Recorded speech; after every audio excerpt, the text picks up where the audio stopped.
Elle incarnait l'art de vieillir en beauté, comme si les années n'avaient aucune emprise sur elle, autrement que pour s'épanouir davantage. C'est comme si vous avez 30 ans depuis tellement longtemps. Ben là, j'ai un peu vieilli, j'en ai 35.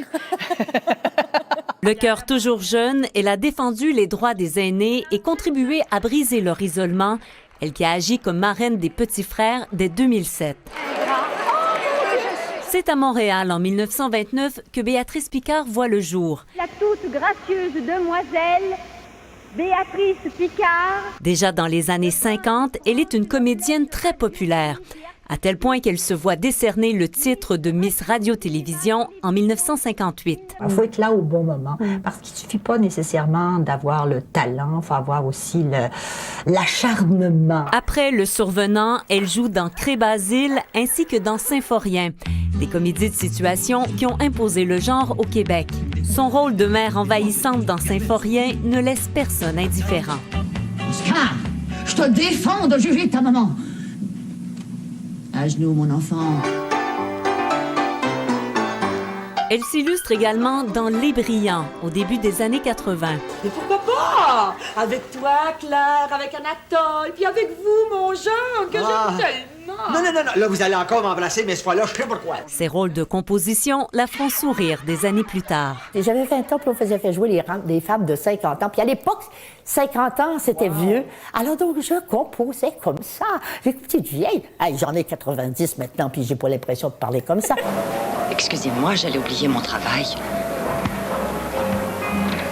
Et bon séjour au Québec. Merci, madame. Mademoiselle, ne l'oubliez pas.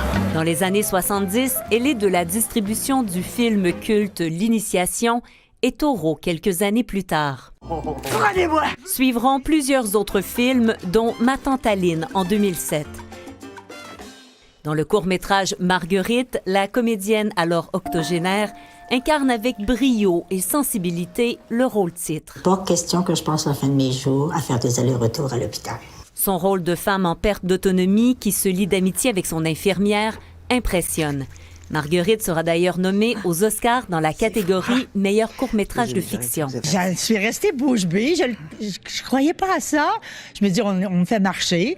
Mais après ça, on dit, non, c'est sérieux, c'est la course aux Oscars. Encore en 2023, elle apparaît dans le film Frontières de Guy Edouin. Désolé. Oh, OK. Je te pardonne. Béatrice Picard a aussi longuement évolué dans le monde du doublage. Dans la véritable histoire du Petit Chaperon Rouge et sa suite, Grand-mère, la casse-cou. On va faire ça à l'ancienne. Allez hop! elle prête sa voix au personnage de la grand-mère. Écoute, Homer, surtout ne mange pas cette tarte. Sans oublier Marge Simpson, à qui elle donne voix dans la version québécoise des Simpsons pendant plus de 30 ans, devenant une véritable référence. Mais c'est au théâtre qu'elle se sent le plus dans son élément. Mais qu'elle répond à son mari. C'est à se demander si elle a été élevée. Elle y brille au fil des années dans plusieurs productions, notamment au théâtre Jean Duceppe, où elle joue dans C'était avant la guerre à Lens-Agile et dans Fleur d'acier auprès de comédiennes de grand talent. Mais plusieurs se rappelleront surtout de sa performance exceptionnelle dans Harold et Maude, qui raconte la relation particulière entre un jeune homme et une femme beaucoup plus âgée que lui. J'ai fait beaucoup de radio, j'ai fait beaucoup de télévision, j'ai fait même des continuités, j'en ai fait beaucoup. Mais c'est le théâtre parce qu'il y a la communication directe avec le public. Après avoir été fait officière de l'Ordre du Québec en 2012, sa contribution est soulignée en 2019 aux Gémeaux. Une longue et fructueuse carrière, un engagement social auprès des aînés et une personnalité pétillante et unique qui ne sont pas prêts d'être oubliés. Marianne Lapierre pour TVA Nouvelles.